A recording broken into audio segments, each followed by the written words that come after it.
नमस्कार सभी साथियों को, नमस्कार, राधे राधे, जय श्री कृष्णा। दोस्तों कैसे हो दोस्तों? आशा करता हूँ बढ़िया होंगे, सुरक्षित होंगे और एकदम घर पर अच्छे से पढ़ाई कर रहे होंगे। दोस्तों देखिएगा दोस्तों, अपन लोग राजस्थान के इतिहास विषय पर बात कर रहे हैं। राजस्थान के इतिहास विषय के अंतर्गत अपन ने पहले सामान्य परिचय देखा। सामान्य परिचय के बाद में अपन लोगों ने मेवाड़ राज्य का इतिहास शुरू किया। मेवाड़ राज्य के इतिहास में अपन ने देखा कि मेवाड़ में गुहिल वंश की स्थापना 566 ईस्वी में गुहिल के द्वारा की गई, गुहिलोत गुहादित्य के द्वारा की गई। उसके बाद अगले शासक बने बप्पा रावल। बप्पा रावल के बारे में देखा, उनका जन्म 713 ईस्वी में हुआ। 734 ईस्वी में मान मौर्य को पराजित किया और अपनी राजधानी नागदा को बनाई। उसके बाद अपन आगे के शासक देखे, बात की अपन ने आलू रावल अल्लट की। आलू रावल अल्लट ने अपनी राजधानी आहड़ को बनाया और प्रथम अंतर्राष्ट्रीय विवाह जो माना जाता है वो माना जाता है आलू रावल अल्लट का होंड की राजकुमारी हरिया देवी के साथ।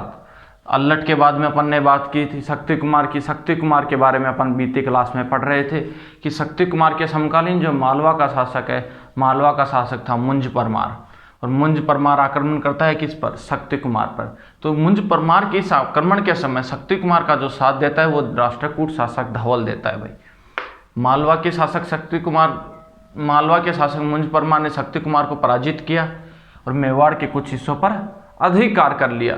तो मालवा के शासक मुंज परमार का एक छोटा भाई था नरसंसाहक। नरसंसाहक का एक पुत्र होता है, अर्थात मुंज परमार का भतीजा होता है भोज परमार या त्रिभुवन परमार। भोज परमार या त्रिभुवन परमार ने चित्तौड़गढ़ दुर्ग में त्रिभुवन नारायण मंदिर का निर्माण करवाया, आगे चलकर जिसका जीर्णोद्धार राणा मोकल करेंगे, इसीलिए इसे वर्तमान में मोकल मंदिर या समिद्धेश्वर मंदिर भी कहा जाता है। तो यहाँ तक की बातें मोटे मोटे तौर पर अपन ने कर ली थी मित्रों।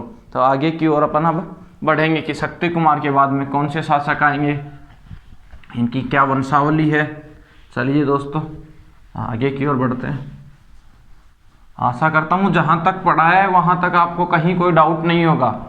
एकदम धीरे धीरे से सब कुछ पढ़ाया जा रहा है, कहीं डाउट रखने की कोई भी चेष्टा ना रखिए आप, यहीं की यहीं क्लियर करते चले। देखिए दोस्तों, शक्ति कुमार के बाद में जो उत्तराधिकारी आएंगे वो आएंगे अंबा प्रसाद। कौन आएंगे भाई? शक्ति कुमार के बाद में आएंगे अंबा प्रसाद। अंबा प्रसाद के बाद में बनेंगे सूची वर्मा। अंबा प्रसाद के बाद में जो अगले शासक बनेंगे वो बनेंगे सूची वर्मा। कौन बनेंगे? सूची वर्मा। सूची वर्मा के बाद में जो शासक बनेगा वो बनेगा हस्तपाल। कौन बनेगा? सूची वर्मा का जो उत्तराधिकारी होगा वो होगा हस्तपाल, और हस्तपाल का जो उत्तराधिकारी होगा वो कौन होगा? वैरी सिंह। देखिए दोस्तों, इन सभी के बारे में इतिहास में कोई ज़्यादा जानकारी नहीं मिलती, सिर्फ इनका नाम मिलता है कि ये शासक बने थे। लेकिन वैरी सिंह के बारे में एक जानकारी, महत्वपूर्ण जानकारी मिलती है जिसका उल्लेख भी अभी करेंगे। वैरी सिंह के बाद शासक बनेंगे विजय सिंह। वैरी सिंह के बाद शासक बने विजय सिंह। विजय सिंह के बाद में जो शासक आएंगे वो हैं रण सिंह। विजय सिंह के बाद शासक बने रण सिंह, या इन्हीं को कहते हैं करण सिंह। यहाँ तक कोई डाउट नहीं होना चाहिए। आप कहोगे ये क्या है, तो दोस्तों ये सिर्फ वंशावली है इनकी। अब देखिए भाई, अंबा प्रसाद बने शक्ति कुमार के बाद शासक, तो अंबा प्रसाद के बारे में कोई जानकारी ज़्यादा नहीं है। अंबा प्रसाद के उत्तराधिकारी रहे सूची वर्मा। सूची वर्मा के बारे में भी इतिहास में कोई जानकारी नहीं है। मैंने आपको कल भी बताया था कि मेवाड़ के जो प्रारंभिक जो शासक थे उनका इतिहास ज़्यादा क्लियर है नहीं। सूची वर्मा के बाद बने हस्तपाल। हस्तपाल के बाद में बनेंगे वैरी सिंह। वैरी सिंह के शासन में एक कार्य होता है भाई, वैरी सिंह ने आहड़ नगर के परकोटे का निर्माण करवाया। ये बात आपको याद रखनी है। वैरी सिंह ने आहड़ नगर के परकोटे का निर्माण करवाया। आहड़ नगर के परकोटे का निर्माण करवाया। किसने करवाया? वैरी सिंह ने। ये बात ध्यान होनी चाहिए आपको कि वैरी सिंह ने आहड़ नगर के परकोटे का निर्माण करवाया। कई बार सीधा प्रश्न भी पूछ लिया जाता है कि आहड़ नगर के परकोटे का निर्माण किसने करवाया था? वैरी सिंह ने। तो आपके दिमाग में एक प्रश्न आ रहा हो कि सर भाई परकोटा क्या होता है? परकोटा होता है आहड़ के चारों तरफ बाउंड्री लगवाई थी। किसने? वैरी सिंह ने। वैरी सिंह के बाद शासक बनते हैं विजय सिंह। विजय सिंह के बाद शासक बनते हैं रण सिंह। यहाँ तक की बात नोट कीजिए, ये वंशावली नोट कीजिए। चलिए दोस्तों अब आगे की ओर बढ़ेंगे। यहाँ तक बात क्लियर हो गई। वैरी सिंह के बाद में विजय सिंह, विजय सिंह के बाद रण सिंह। अब बात करते हैं अपन रण सिंह के बारे में। यहाँ तक आपने नोट कर लिया होगा, आशा करता हूँ, या स्क्रीनशॉट ले लिया होगा। चलिए अब आगे बात करते हैं अपन रण सिंह के बारे में। रण सिंह के बारे में, ठीक है, कहीं कोई दिक्कत नहीं होनी चाहिए। अब लिखिए रण सिंह के बारे में एक लाइन लिखिए। इन्हें करण सिंह के नाम से भी जाना जाता है। इन्हें करण सिंह के नाम से भी जाना जाता है, ठीक है, कोई डाउट नहीं होना चाहिए। जो रण सिंह है, रण सिंह को ही करण सिंह के नाम से जाना जाता है। देखिए करण सिंह के बारे में कोई ज़्यादा जानकारी नहीं मिलती, लेकिन करण सिंह के 2 पुत्र होते हैं दोस्तों, ये बात आपको याद रखनी है। करण सिंह के 2 पुत्र होते हैं। बड़ा जो पुत्र होगा उसका नाम होगा छेम सिंह। बड़े पुत्र का नाम है छेम सिंह। क्या नाम है? छेम सिंह। और जो छोटा पुत्र है उसका नाम है राहप। अब देखिए दोस्तों, जब आपने पहले कभी नाम सुना होगा कि रावल रतन सिंह, राणा प्रताप, राणा मोकल या महाराणा प्रताप, ये आपने नाम सुने होंगे। ये सभी मेवाड़ के ही शासक हैं। आपके दिमाग में कभी ये बात आई है कि कुछ शासक रावल लगाते हैं अपने नाम के आगे, कुछ शासक महाराणा या राणा लगाते हैं अपने नाम के आगे।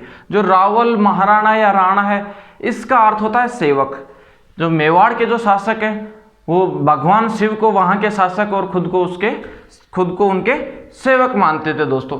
अब जो रावल, राणा, ये क्या चक्कर है, ये चक्कर मैं अभी आपके सामने क्लियर करता हूँ दोस्तों। जो छेम सिंह है, रण सिंह के बड़े पुत्र, इन्होंने रावल शाखा प्रारंभ की। क्या किया दोस्तों? इन्होंने रावल शाखा की स्थापना की। रावल शाखा की स्थापना कौन करता है? रावल शाखा की स्थापना कौन करता है? छेम सिंह। रावल शाखा प्रारंभ की। रावल शाखा प्रारंभ कौन करता है भाई? रावल शाखा प्रारंभ करता है छेम सिंह। इसी रावल शाखा को राघव या गुहिल शाखा भी कहा जाता है। राघव या गुहिल शाखा भी कहा जाता है। गुहिल शाखा भी कहा जाता है। कई बार एग्जाम में सीधा प्रश्न आता है कि रावल शाखा की स्थापना किसने की, तो आपका जवाब होना चाहिए छेम सिंह। और आपने नाम सुना होगा रावल रतन सिंह का। रावल शाखा के जो अंतिम शासक रहे वो रावल रतन सिंह रहे। रावल रतन सिंह पर आक्रमण होता है किसका? अलाउद्दीन खिलजी का। अलाउद्दीन खिलजी का आक्रमण होता है। अलाउद्दीन खिलजी चित्तौड़ पर अधिकार कर लेता है। चित्तौड़ पर अधिकार करने के बाद चित्तौड़ का नाम बदल के क्या कर दिया जाता है? खिजराबाद कर दिया जाएगा। आगे पढ़ेंगे अपन, जिसका कार्यभार कुछ समय के लिए खिज्जर खां संभालेंगे। खिज्जर खां, जब अलाउद्दीन खिलजी की तबीयत खराब हो जाती है तो चले जाते हैं दिल्ली। मूछाला मालदेव, जो मालदेव चौहान है, उसको वहाँ का कार्यभार सौंप देते हैं। मूछाला मालदेव की जो पुत्री होती है उसका विवाह होता है। जो ये राहप है, इसने सिसोदा गांव बसाया। तो सिसोदा गांव के एक सामंत होते हैं दोस्तों, सिसोदा गांव के एक सामंत होते हैं अरि सिंह। उसके पुत्र से उसका विवाह हो जाता है। हमीर सिसोदिया से उसका विवाह हो जाता है। मूछाला मालदेव के बाद उनके भाई बनेंगे जैसा सिंह चौहान। कहाँ के? चित्तौड़ पर अधिकार कौन कर लेगा? चित्तौड़ पर अधिकार अलाउद्दीन खिलजी का था। अलाउद्दीन खिलजी ने कार्यभार दिया किसको? खिज्जर खां को। खिज्जर खां ने दिया किसको? मूछाला मालदेव को। और मूछाला मालदेव के बाद जो कार्यभार संभालेगा वो है जैसा सिंह चौहान। और इसी राहप के जो वंशज हैं, राहप ने जो गांव बसाया सिसोदा गांव, वहां का एक सामंत हमीर सिसोदिया आते हैं और हमीर सिसोदिया जैसा सिंह चौहान को पराजित करते हैं और चित्तौड़ पर पुनः अधिकार करके राणा शाखा का प्रारंभ करते हैं। तो जो राणा शाखा आएगी उसका जो प्रारंभिक या राणा शाखा की शुरुआत किसने की थी? शुरुआत तो राहप ने की थी, पर जो राणा शाखा का जो प्रथम शासक आएगा वो आएगा हमीर सिसोदिया या राणा हमीर। तो यहाँ तक की बातें आपको साफ साफ समझ में आ रही होगी, कहीं कोई डाउट होना नहीं चाहिए।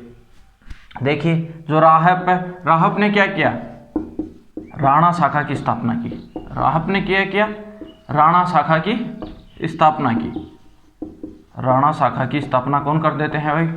राणा शाखा की स्थापना कर देते हैं राहप। सिसोदा गांव बसाया। सिसोदा गांव बसाया। सिसोदा गांव किसने बसाया?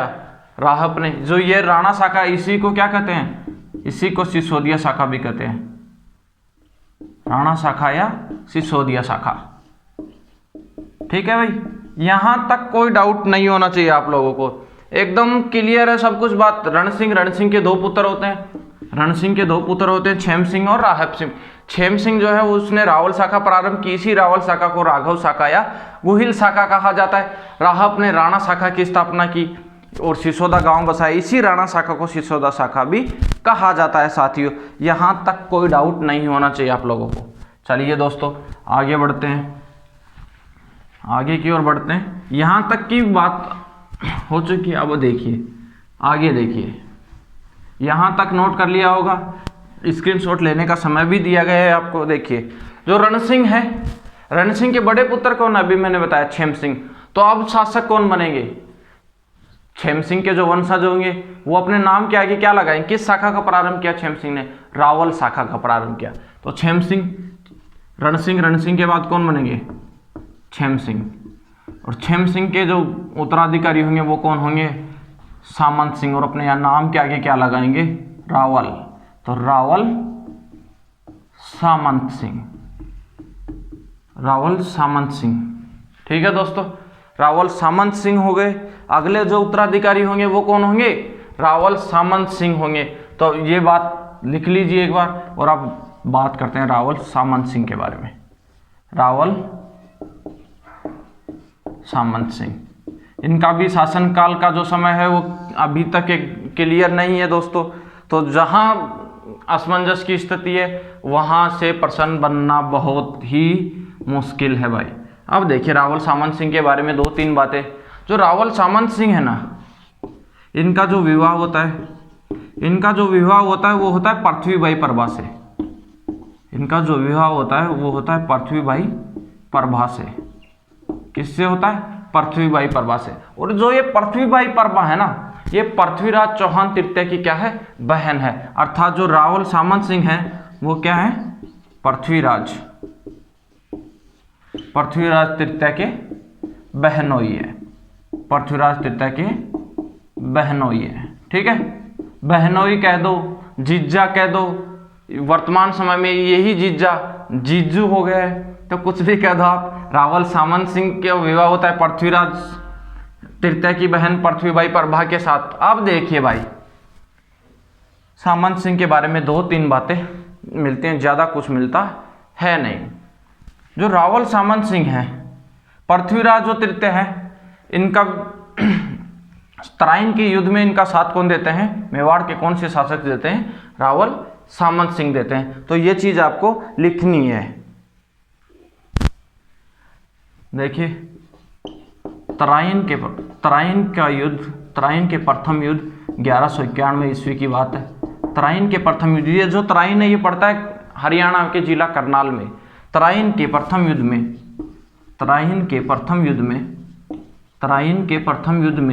पृथ्वीराज तृतीय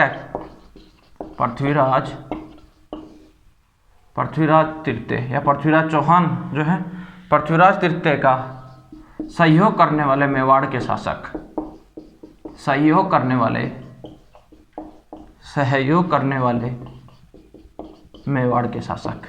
मेवाड़ के शासक कौन है? रावल सामंत सिंह।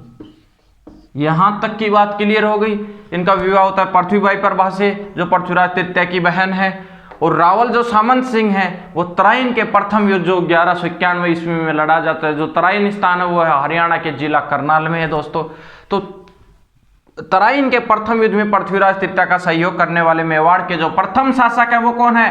रावल सामंत सिंह है। और ये प्रश्न पूछा गया है कि पृथ्वीराज तृतीय का तराइन के युद्ध में साथ देने वाले मेवाड़ का शासक कौन है? तो आपका जवाब होना चाहिए रावल सामंत सिंह। कहीं भी आपको कोई डाउट नहीं होना चाहिए, एकदम क्लियर फोकस होना चाहिए आप लोगों का दोस्तों।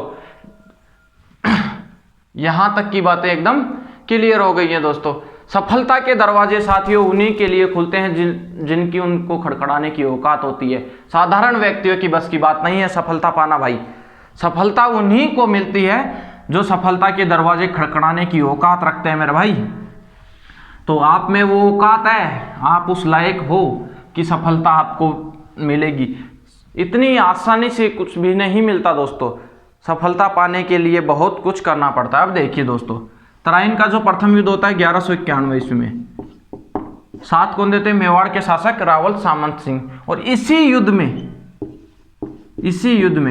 कहा, इसी युद्ध में सामंत सिंह क्या हो जाते हैं? वीर गति को प्राप्त हो जाते हैं। अपने साले का साथ देते हुए इसी युद्ध में सामंत सिंह वीर गति को क्या हो जाते हैं? प्राप्त हो जाते हैं। ये बात क्लियर होनी चाहिए आपको, वीर गति को प्राप्त हो जाते हैं, वीर गति को प्राप्त हो जाते हैं। इतनी बात, कहीं कोई डाउट होना भी नहीं चाहिए, क्योंकि डाउट रखने की तो स्थिति पैदा ही नहीं कर रहा मैं कहीं, इतना तो तेज भी नहीं पढ़ा रहा और इतनी कुछ खास बात भी नहीं है ये। इसी युद्ध में रावल सामंत सिंह क्या हो जाते हैं? वीर गति को प्राप्त हो जाते हैं। अब देखिए एक बात और मिलती है दोस्तों, ये हो गए कौन? अपने रावल सामंत सिंह, रावल सामंत सिंह। रावल सामंत सिंह के जो समकालीन जालोर का जो शासक था वो कौन था? कीर्तिपाल चौहान। जालोर का जो शासक था वो कौन था? कीर्तिपाल चौहान। और कीर्तिपाल चौहान को एक उपाधि दी गई थी मोहनोत नैन्सी के द्वारा कि तू एक महान राजा। किसकी उपाधि दी गई थी वो मैं जब कीर्तिपाल पढ़ाऊंगा तब बताऊंगा आपको ज़्यादा गहराई से, कि तू एक महान राजा, कि तू एक महान राजा। चलिए दोस्तों देखिए, रावल सामंत सिंह है, रावल सामंत सिंह के समकालीन जालोर का जो शासक है वो कौन है? कीर्तिपाल चौहान है। ये कहाँ के शासक हैं? जालोर के शासक हैं। जालोर का शासक कौन है? कीर्तिपाल चौहान, रावल सामंत सिंह। जो कीर्तिपाल चौहान है ना, वो आक्रमण करता है किस पर? रावल सामंत सिंह पर आक्रमण करता है। किस पर आक्रमण करता है? रावल सामंत सिंह पर आक्रमण करता है कीर्तिपाल चौहान। और रावल सामंत सिंह क्या हो जाते हैं? इसमें रावल सामंत सिंह पराजित हो जाते हैं। और विजय किसकी होती है? कीर्तिपाल चौहान की। कीर्तिपाल चौहान विजय हो जाते हैं और मेवाड़ पर अब अधिकार किसका हो गया? कीर्तिपाल चौहान का हो गया। यहां तक की बात क्लियर है, नोट कर लीजिए एक बार, ज्यादा कुछ गहराई में है नहीं, यहाँ बस दो बातें इनकी मिलती हैं। तराइन का जो युद्ध होता है 1191 ईस्वी में, पृथ्वीराज का साथ कौन देते हैं? रावल सामंत सिंह। रावल सामंत सिंह के समकालीन जो जालोर का जो शासक था वो था कीर्तिपाल चौहान। कीर्तिपाल चौहान सामंत सिंह पर आक्रमण करता है और सामंत सिंह इस युद्ध में पराजित हो जाते हैं। पराजित होने के साथ ही मेवाड़ पर अधिकार किसका हो गया? कीर्तिपाल चौहान का। और कीर्तिपाल चौहान को जो ये उपाधि है कि तू एक महान राजा, जो मोहनोत नैन्सी ने दी थी, मोहनोत नैन्सी को राजस्थान का अबुल फजल कहा जाता है। मोहनोत नैन्सी को जो ये उपाधि दी थी दोस्तों, मुंशी देवी प्रसाद ने दी थी भाई। वो बाद की बातें हैं, जब अपन बात करेंगे मोहनोत नैन्सी की तब बात करेंगे। यहाँ तक लिख लिया होगा। चलिए अब मेवाड़ पर अधिकार किसका हो गया? कीर्तिपाल चौहान का अधिकार हो गया दोस्तों। मेवाड़ पर अधिकार किसका हो गया? कीर्तिपाल चौहान का अधिकार हो गया। अब देखिए जो रावल सामंत सिंह है ना, रावल सामंत सिंह के समकालीन कौन था? कीर्तिपाल चौहान। कौन था? कीर्तिपाल चौहान। रावल सामंत सिंह के समकालीन कौन था? कीर्तिपाल चौहान। कीर्तिपाल चौहान ने पराजित किया और अधिकार किसका हो गया? कीर्तिपाल चौहान का। अब देखिए, अब आपके दिमाग में एक प्रश्न आ रहा होगा कि मेवाड़ के शासक सर अब कहाँ जाएंगे? मेवाड़ के शासक कहीं नहीं जाएंगे दोस्तों। जो रावल सामंत सिंह है, इनका जो उत्तराधिकारी होता है, रावल सामंत सिंह जो है, रावल सामंत सिंह का जो उत्तराधिकारी होता है वो कौन होता है? कुमार सिंह। रावल सामंत सिंह जो है उनका जो उत्तराधिकारी होता है वो होता है कुमार सिंह। कुमार सिंह क्या करते हैं? कीर्तिपाल पर आक्रमण करते हैं और कीर्तिपाल को क्या कर देते हैं? कीर्तिपाल को पराजित कर देते हैं और पुनः अधिकार कर लेते हैं किस पर? मेवाड़ पर पुनः अधिकार किसका हो जाता है? मेवाड़ पर पुनः अधिकार हो जाता है इन्हीं का। तो ये कुमार सिंह के बारे में एक बात लिखिए, कीर्तिपाल चौहान को लिखिएगा दोस्तों, कीर्तिपाल चौहान को, कीर्तिपाल चौहान को पराजित कर, कीर्तिपाल चौहान को, कीर्तिपाल चौहान को पराजित कर पुनः अधिकार किया। कीर्तिपाल चौहान को पराजित कर पुनः अधिकार किया, पुनः अधिकार किया। यहां तक की बात हो चुकी है साथियों, कहीं किसी भी साथी को कोई दिक्कत नहीं होनी चाहिए। जो रावल सामंत सिंह है, रावल सामंत सिंह के समकालीन मैंने अभी बताया कीर्तिपाल चौहान है। कीर्तिपाल चौहान ने सामंत सिंह को हरा दिया। अब देखिए जो रावल सामंत सिंह के जो उत्तराधिकारी बनेंगे, रावल सामंत सिंह के उत्तराधिकारी बनेंगे कौन? कुमार सिंह। और कुमार सिंह ने कीर्तिपाल चौहान पर आक्रमण किया और कीर्तिपाल चौहान को पराजित कर पुनः अधिकार कर लिया अपने क्षेत्र पर। चलिए साथियों, एक बार स्क्रीनशॉट ले लीजिए या फिर नोट कर लीजिए। चलिए भाई, अब देखिए अधिकार हो चुका है वापस से। इतनी जानकारी मिलती है कुमार सिंह के बारे में। अब जो शासक आएंगे, अगले शासक, वो आएंगे रावल जेत्तर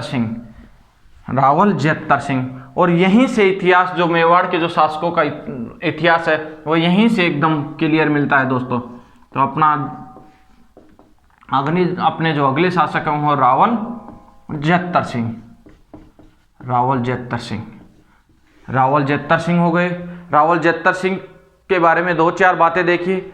जो रावल जेत्तर सिंह है, रावल जेत्तर सिंह का शासनकाल होता है 1213 ईस्वी से 1253 ईस्वी तक। 1213 ईस्वी से लगाकर 1253 ईस्वी तक। जो इससे पहले जो शासक आए मित्रों, उनका शासनकाल क्लियर नहीं था। तो जो मेवाड़ के जो शासक हैं रावल जेत्तर सिंह, इनके समय से मेवाड़ का इतिहास एकदम क्लियर है। आगे के जो शासक आएंगे उन सभी का शासनकाल आपको एकदम देखने को मिलेगा। इससे पहले के शासकों का शासनकाल नहीं मिला दोस्तों। अब देखिए दोस्तों, जो रावल जेत्तर सिंह हैं, इनके बारे में 2-4 बातें मिलती हैं। जो रावल जेत्तर सिंह से पहले जितने भी शासक आए, बप्पा रावल ने राजधानी बनाई नागदा को, आलू रावल अल्लट ने राजधानी बनाई आहड़ को। लेकिन जो रावल जेत्तर सिंह हैं, रावल जेत्तर सिंह अब आगे चलकर राजधानी बनाएंगे किसको? चित्तौड़गढ़ को। ये बात आपको याद रखनी है। चित्तौड़गढ़ अपन क्या करते हैं, रटा रटाया अपना 734 ईस्वी में बप्पा रावल ने मान मौर्य को पराजित कर चित्तौड़ पर अधिकार किया। तो जब प्रश्न आता है कि चित्तौड़ को राजधानी बनाने वाला शासक कौन सा है, तो आपका जवाब बप्पा रावल ना होकर होना चाहिए रावल जेत्तर सिंह। बप्पा रावल ने बेशक अधिकार किया था, लेकिन राजधानी जो बनाई थी वो बनाई थी रावल जेत्तर सिंह ने। जब रावल जेत्तर सिंह के समकालीन बात करेंगे, दिल्ली का शासक होता है कौन? इल्तुतमिश के साथ युद्ध होता है रावल जेत्तर सिंह का। भूताला का युद्ध, आगे बात करेंगे उस युद्ध पर, लेकिन मैं बता देता हूँ, बेसिक सी जानकारी एक बार बाद में नोट करते रहेंगे। जो रावल जेत्तर सिंह का युद्ध होता है भूताला का युद्ध, भूताला के युद्ध में पराजित होती है किसकी? इल्तुतमिश की। तो इल्तुतमिश की पराजय होने के बाद जो मुस्लिम सैनिक है वो आहड़ और नागदा में भारी नुकसान पहुंचाते हैं और नरसंहार कर देते हैं। कहाँ? आहड़ और नागदा में। उस भारी नुकसान के बाद या उस नरसंहार के बाद जो रावल जेत्तर सिंह राजधानी बनाते हैं किसको? चित्तौड़गढ़ को। और चित्तौड़ उस समय एक बड़ा केंद्र हुआ करता था। चित्तौड़ बड़ा केंद्र हुआ करता था। चित्तौड़ को राजधानी बना दी किसने? रावल जेत्तर सिंह ने। इसीलिए जो रावल जेत्तर सिंह है, रावल जेत्तर सिंह का जो काल है वो मध्यकालीन मेवाड़ का क्या कहलाता है? स्वर्ण काल कहलाता है। तो लिखिएगा दोस्तों, मध्यकालीन मेवाड़ का स्वर्ण काल। किनका काल है? रावल जेत्तर सिंह का। मध्यकालीन मेवाड़ का स्वर्ण काल। मध्यकालीन मेवाड़ का जो स्वर्ण काल कहलाता है वो किनका काल कहलाता है दोस्तों? रावल जेत्तर सिंह का। यहां तक की बात आपको क्लियर होनी चाहिए, क्योंकि मैंने जो आपको रामकथा बताई है वो इसीलिए बताई है ताकि आपको ये समझ में आए कि मेवाड़, जो मध्यकालीन मेवाड़ का स्वर्ण काल कहलाता है, रावल जेत्तर सिंह का काल क्यों कहलाता है दोस्तों। यहां तक की बात हो गई। रावल जेत्तर सिंह की पत्नी है जेत्तल देवी। तो इनकी पत्नी जो है, इनकी पत्नी जेत्तल देवी, इनकी पत्नी जेत्तल देवी ने चित्तौड़गढ़ में, कहाँ? चित्तौड़ में, इनकी पत्नी जेत्तल देवी ने चित्तौड़ में श्याम पार्श्वनाथ मंदिर का निर्माण करवाया। इनकी पत्नी जेत्तल देवी ने चित्तौड़ में श्याम पार्श्वनाथ मंदिर का निर्माण करवाया। श्याम पार्श्वनाथ मंदिर का निर्माण करवाया। ठीक है, यहां तक की बात हो गई। श्याम पार्श्वनाथ मंदिर का निर्माण करवाया। चलिए भाई आगे की ओर बढ़ते हैं। ये 2 बातें तो क्लियर हो गई होंगी कि जो मध्यकालीन मेवाड़ का स्वर्ण काल कहलाता है वो रावल जेत्तर सिंह का कहलाता है। नोट करते जाइएगा साथियों, मैं साइड में हट रहा हूँ, इसका यही मतलब है कि आप साथ के साथ नोट करते जाइएगा या स्क्रीनशॉट लेते रहिएगा। समझ रहे हो? अन्यथा मैं आगे की बात यहीं लिख दूंगा, फिर आपको सब कुछ गोल मोल हो जाएगा, वो सब चीजें अच्छी नहीं लगेंगी दोस्तों। अब देखिए दोस्तों, इसके बाद की बात, जो रावल जेत्तर सिंह है, रावल जेत्तर सिंह को 5 आंखों वाला शासक भी कहा जाता है। जो रावल जेत्तर सिंह है इसको 5 आंख वाला शासक 5 आंख वाला शासक भी कहा जाता है। 5 आंखों वाला शासक क्यों कहा जाता है दोस्तों? रावल जेत्तर सिंह ने 5 क्षेत्रों को जीतकर उनकी रक्षा की थी दोस्तों, 5 क्षेत्रों को जीतकर उनकी रक्षा की थी, इसीलिए रावल जेत्तर सिंह को 5 आंखों वाला शासक भी कहा जाता है दोस्तों। चलिए दोस्तों, मैंने अभी शुरुआत में बताया आपको कि जो रावल जेत्तर सिंह है उन्होंने राजधानी क्या बनाई। सामान्य किसी भी शासक के बारे में पढ़ने से पहले उनकी सामान्य जानकारियां पता होनी चाहिए। सैन्य जो अभियान उनके वो तो अपन बाद में देखते रहेंगे। जो राजधानी बनाई वो राजधानी क्या किसको बनाया? चित्तौड़गढ़ को। और चित्तौड़ को राजधानी बनाने वाले मेवाड़ के प्रथम शासक कौन बने? रावल जेत्तर सिंह बने। जबकि जो चित्तौड़ पर जो विजय प्राप्त की थी वो बप्पा रावल ने 734 ईस्वी में बप्पा रावल के समकालीन जो मौर्य शासक थे मान मौर्य को पराजित करके की थी। साथियों यहां तक नोट कीजिएगा, मध्यकालीन मेवाड़ का स्वर्णकाल कहलाता है जेत्तर सिंह का काल। जो जेत्तर सिंह की पत्नी है जेत्तल देवी ने चित्तौड़ में श्याम पार्श्वनाथ मंदिर का निर्माण करवाती हैं। 5 आंखों वाला शासक भी कहा जाता है इनको, क्योंकि इन्होंने 5 जो क्षेत्र है उनको जीत कर उनकी रक्षा की थी और जो राजधानी बनाई थी वो चित्तौड़ बनाई थी दोस्तों। चलिए साथियों, यहां तक की बात हो चुकी है, इसके आगे की ओर बढ़ते हैं भाई, आगे की ओर बढ़ते हैं। समय खराब न करते हुए एकदम लिमिटेड समय में सब कुछ पढ़ना है आपको। चलिए भाई आगे की ओर बढ़ते हैं। देखिए इतनी बात हो गई है, अब देखिए एक इतिहासकार आते हैं। इतिहासकार का नाम क्या है? डॉक्टर दशरथ शर्मा। इतिहासकार का नाम क्या है? डॉक्टर दशरथ शर्मा। डॉक्टर दशरथ शर्मा है रावल जेत्तर सिंह को चित्तौड़ का प्रथम विजेता कहते हैं दोस्तों। ये बात आपको नोट लगा के लिखनी है, नोट लगा के एक बात लिखिएगा, बहुत ही महत्वपूर्ण बात है। अगर पूछ ली जाएगी कि किस इतिहासकार के अनुसार रावल जेत्तर सिंह चित्तौड़ के प्रथम विजेता कहलाते हैं, तो आपका जवाब होना चाहिए डॉक्टर दशरथ शर्मा। देखिए doctor Dasharath Sharma, doctor Dasharath Sharma, doctor Dasharath Sharma किसको? रावल जेत्तर सिंह को डॉक्टर दशरथ शर्मा इन्हें चित्तौड़ का प्रथम विजेता कहते हैं। डॉक्टर दशरथ शर्मा इन्हें चित्तौड़ का प्रथम विजेता कहते हैं। चलिए दोस्तों यहीं तक की बात है, नोट लगा के लिखनी थी आपको कि जो डॉक्टर दशरथ शर्मा है, डॉक्टर दशरथ शर्मा जो इतिहासकार है वो चित्तौड़ का प्रथम विजेता किसे मानते हैं? चित्तौड़ का प्रथम विजेता मानते हैं रावल जेत्तर सिंह को। यहां तक की बात क्लियर है। अब देखिए, अब देखते हैं ये हो गए कौन? रावल जेत्तर सिंह। रावल जेत्तर सिंह 1213 ईस्वी से लगाकर 1253 ईस्वी तक इनका शासनकाल रहा। 1213 से लगाकर 1253 ईस्वी तक ये रावल जेत्तर सिंह को अपन ने गोल घेरे में कैद कर लिया भाई। अब देखिए रावल जेत्तर सिंह के जो समकालीन दिल्ली का शासक, मैंने अभी आपको बताया कौन? दिल्ली का जो शासक है वो कौन था? इल्तुतमिश। दिल्ली का जो शासक था वो कौन था? इल्तुतमिश। जो मालवा का शासक है, मालवा का शासक कौन है? देवपाल परमार। मालवा का शासक कौन है? देवपाल परमार। मालवा के शासक कौन हो गए? मालवा का शासक हो गया देवपाल परमार। अब देखिए इधर गुजरात की बात करते हैं। कहाँ की? गुजरात। और गुजरात में जो प्रतिहार शासक थे, जो गुर्जर प्रतिहार शासक थे वो कौन थे? वीर धवल 2 थे, वीर धवल व लावण्य प्रसाद।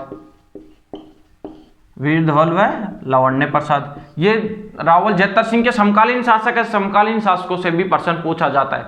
रावल जेत्तर सिंह के समकालीन दिल्ली का शासक कौन था? इल्तुतमिश। मालवा का शासक कौन है? देवपाल परमार। गुजरात का शासक कौन है? वीर धवल और लावण्य प्रसाद। और जो नाडोल, कहाँ? नाडोल कहाँ पड़ता है? पाली। जो नाडोल पाली का जो शासक था वो है उदय सिंह। कौन है? उदय सिंह। नाडोल जो पाली के शासक है वो कौन है? उदय सिंह है साथियों। यहां तक की बात एक बार नोट कर लीजिए या स्क्रीनशॉट ले लीजिए कि डॉक्टर दशरथ शर्मा चित्तौड़ का प्रथम विजेता किसे कहते हैं? रावल जेत्तर सिंह को कहते हैं। रावल जेत्तर सिंह का शासनकाल 1213 से लगाकर 1253 ईस्वी तक है। इनके जो समकालीन मालवा का शासक है देवपाल परमार है। नाडोल पाली का शासक है उदय सिंह है। गुजरात में जो प्रतिहार, जो गुर्जर प्रतिहार शासक है वो वीर धवल व लावण्य प्रसाद है। इसी के साथ जो दिल्ली का शासक है वो कौन है? इल्तुतमिश है दोस्तों। यहां तक की बातें हो गई। ये इतना एक बार लिख लीजिए, नहीं लिखना तो आगे मैं लिखवा दूंगा आपको। देखिए जो रावल जेत्तर सिंह है, रावल जेत्तर सिंह मालवा का जो शासक है, मालवा के शासक देवपाल परमार पर आक्रमण करते हैं। जो जेतर सिंह है वो राज्य विस्तार नीति के वो हैं शासक बने। अब देखिए रावल जेतर सिंह के समकालीन मालवा का शासक कौन है? देवपाल परमार। देवपाल परमार पर आक्रमण करता है कौन? रावल जेतर सिंह, और देवपाल परमार को क्या कर देते हैं? पराजित कर देते हैं। देवपाल परमार को क्या कर देते हैं? पराजित कर देते हैं। इसी के साथ देखिए दोस्तों, जो रावल जेतर सिंह है, रावल जेतर सिंह आक्रमण करते हैं कहाँ? गुजरात के शासक वीर धवल व लावण्य प्रसाद को 1242 ईस्वी के आसपास करते हैं। ये डेट क्लियर नहीं है दोस्तों, असमंजस की स्थिति इसी में भी बनी हुई है, लेकिन 1200 आसपास की तिथि सामने आती है। जो रावल जेतर सिंह है वो आक्रमण करते हैं गुजरात के जो गुर्जर प्रतिहार शासक है वीर धवल और लावण्य प्रसाद, दोनों को क्या कर देते हैं? पराजित कर देते हैं। दोनों को पराजित कर देते हैं। रावल जेतर सिंह आक्रमण करते हैं किस पर? नाडोल जो पाली का शासक है उदय सिंह पर आक्रमण कर देते हैं, और उदय सिंह को भी क्या कर देते हैं? पराजित कर देते हैं। उदय सिंह को पराजित करके उदय सिंह से नाडोल पाली छीन लिया जाता है। तो छीन लिया जाता है दोस्तों। तो उदय सिंह क्या करते हैं? उदय सिंह की एक पुत्री है। उदय सिंह की एक पुत्री है। उदय सिंह की पुत्री का नाम है रुग्गा देवी। उदय सिंह की पुत्री का नाम क्या है? रुग्गा देवी। तो उदय सिंह क्या करते हैं? अपनी पुत्री का विवाह जो रावल जेतर सिंह है, रावल जेतर सिंह के जो पुत्र हैं, रावल जेतर सिंह के पुत्र कौन है? तेज सिंह। रावल जेतर सिंह के पुत्र तेज सिंह के साथ विवाह किसका कर देते हैं? उदय सिंह अपनी पुत्री रुग्गा देवी का विवाह करके मेवाड़ के साथ मैत्रीपूर्ण संबंध स्थापित कर लेते हैं, जिसके कारण इनका क्षेत्र बचा रहेगा दोस्तों। चलिए दोस्तों, यहां तक की बात हो गई है साथियों। आगे देखिए, जो दिल्ली के शासक है इल्तुतमिश। दिल्ली के शासक कौन है? दिल्ली के शासक इल्तुतमिश है। इल्तुतमिश का आक्रमण होता है किस पर? रावल जेतर सिंह पर, जिसे कहते हैं भूताला का युद्ध। जिसे क्या कहते हैं? भूताला का युद्ध। ये बात मैं भी नोट करवाऊंगा, लेकिन जस्ट बता रहा हूं आपको पहले कि आपको समझ में आ जाए, उसके बाद लिखने में बहुत मजा आएगा। जो दिल्ली के शासक है इल्तुतमिश आक्रमण करते हैं किस पर? रावल जेतर सिंह पर। जो भूताला स्थान है वो कहां पर है? राजसमंद। जो भूताला स्थान पड़ता है वो राजसमंद में पड़ता है। और इस युद्ध में जो विजय होती है वो होती है रावल जेतर सिंह की। इस युद्ध में रावल जेतर सिंह विजय होते हैं। मैंने आपको शुरुआत में ही बताया, रावल जेतर सिंह विजय होते हैं, इल्तुतमिश पराजित हो जाती है। इसमें जो इल्तुतमिश की जो मुस्लिम सेना है वो आहड़ और नागदा को भारी नुकसान पहुंचाती है। इसी युद्ध में विजय के बाद में चित्तौड़गढ़ को राजधानी बनाया था किसने? रावल जेतर सिंह ने। ठीक है दोस्तों, यहां तक की बात क्लियर हो गई। जो इल्तुतमिश है वो दिल्ली में है, और जो इल्तुतमिश की जो मृत्यु होती है वो कब होती है? 1236 ईस्वी में इल्तुतमिश की क्या हो जाती है साथियों? इल्तुतमिश की मृत्यु हो जाती है। अब ये जो बातें हैं एक बार स्क्रीनशॉट ले लीजिए, इसके बाद मैं आपको नोट करवा देता हूँ इतनी बात। इसके आगे की जो बातें होंगी वो कल होंगी, क्योंकि आज का समय ज़्यादा हो जाएगा, फिर आपको ओवर हो जाएगा, दिमाग के ऊपर से निकलना चालू हो जाएगा दोस्तों। क्योंकि मुझे भी लगता है आप लोग इतना इतिहास पढ़ते होंगे नहीं। चलिए, इतनी जो बात लिखवाई है वो नोट करते हैं। लिखिए,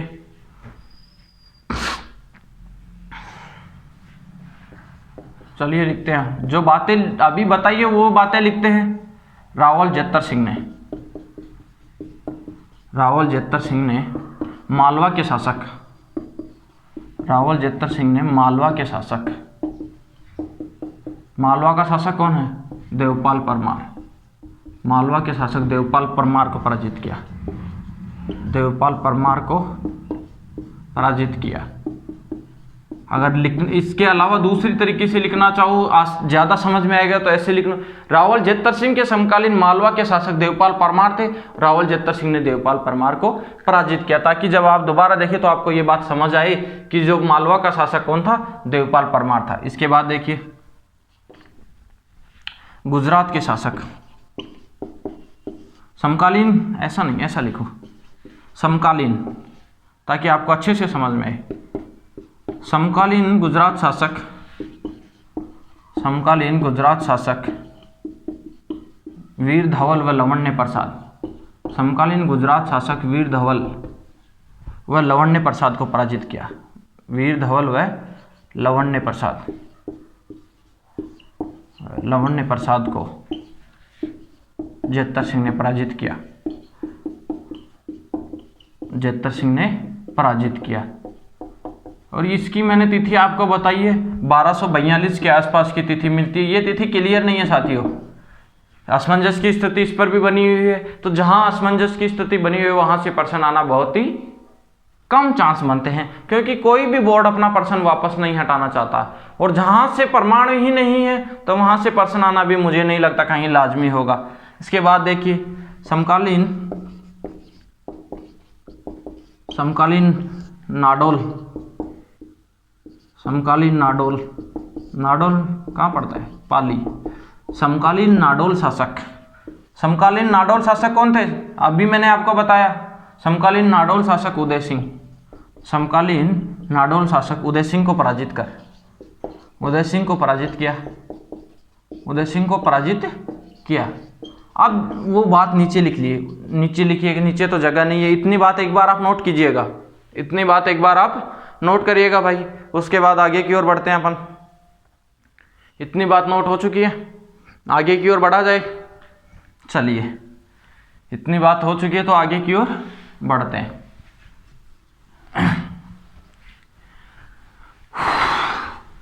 क्या गर्मी पड़ रही है भाई, बहुत तेज। इसके बाद आगे की ओर लिखिए उदय सिंह, उदय सिंह ने अपनी पुत्री, उदय सिंह ने अपनी पुत्री, उदय सिंह ने अपनी पुत्री, पुत्री का क्या नाम बताया आपको अभी, रुग्गा देवी। उदय सिंह ने अपनी पुत्री रुग्गा देवी का विवाह, जो जेतर सिंह है, जेतर सिंह के बाद शासक भी कौन बनेंगे, तेज सिंह ही बनेंगे। उदय सिंह ने अपनी पुत्री रुग्गा देवी का विवाह रावल जेतर सिंह के पुत्र, रावल जेतर सिंह के पुत्र, रावल जेतर सिंह के पुत्र तेज सिंह के साथ किया, रावल जेतर सिंह के पुत्र तेज सिंह के साथ किया, तेज सिंह के साथ किया।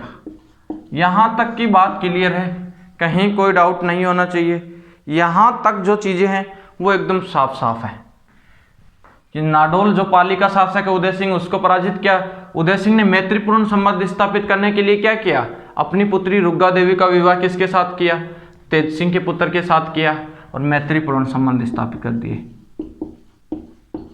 ये बात लिखनी है तो लिख लो, और मैत्रीपूर्ण संबंध स्थापित किए, मैत्रीपूर्ण संबंध स्थापित किए।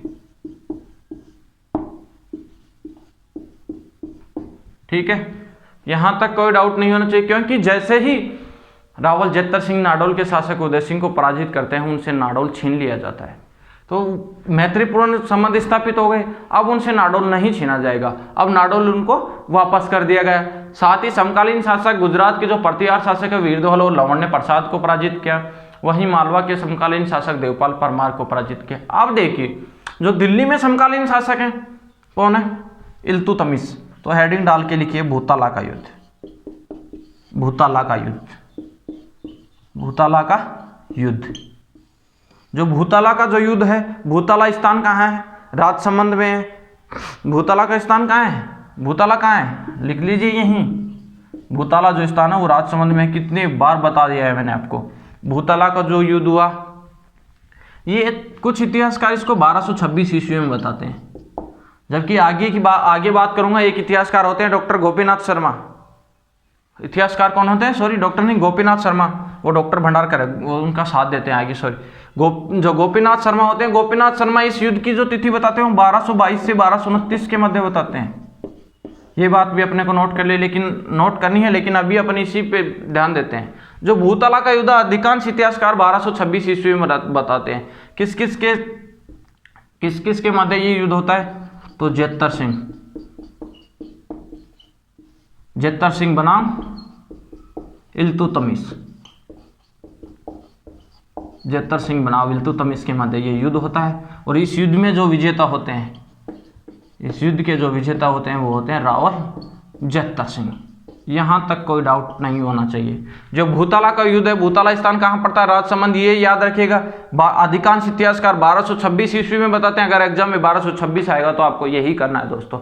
1226 ईस्वी में किस किस के मध्य होता है, रावल जेतर सिंह और दिल्ली का जो शासक होता है इल्तुतमिश के मध्य युद्ध होता है, और इस युद्ध में विजेता होते हैं रावल जेतर सिंह होते हैं।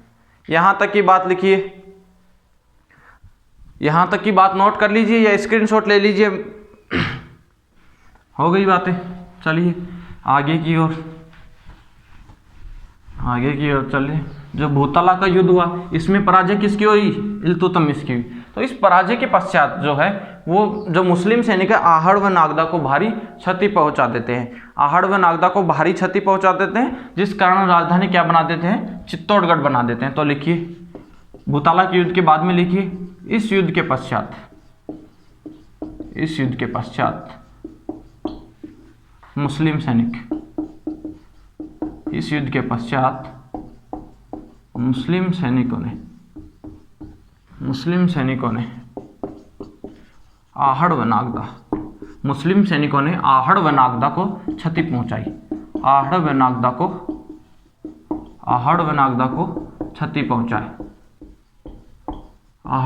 को क्षति पहुंचाई, जिसके परिणाम स्वरूप या जिसके पश्चात राजधानी क्या बन गई? जिसके पश्चात राजधानी चित्तौड़ को बनाया, जिसके पश्चात राजधानी चित्तौड़गढ़ को बनाया। ये याद रखिएगा भाई, चित्तौड़ को राजधानी बनाने वाला जो प्रथम शासक है वो कौन है? रावल जेत्तर सिंह है।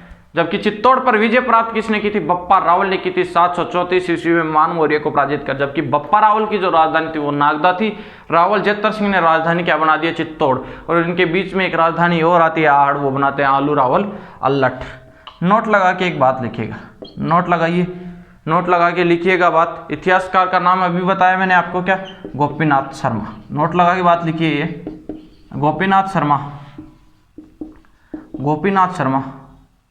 गोपीनाथ शर्मा ने इस युद्ध की तिथि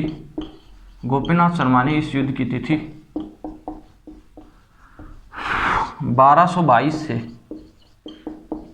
1229 ईस्वी के मध्य बताई। 1222 से 1229 ईस्वी के मध्य बताइए।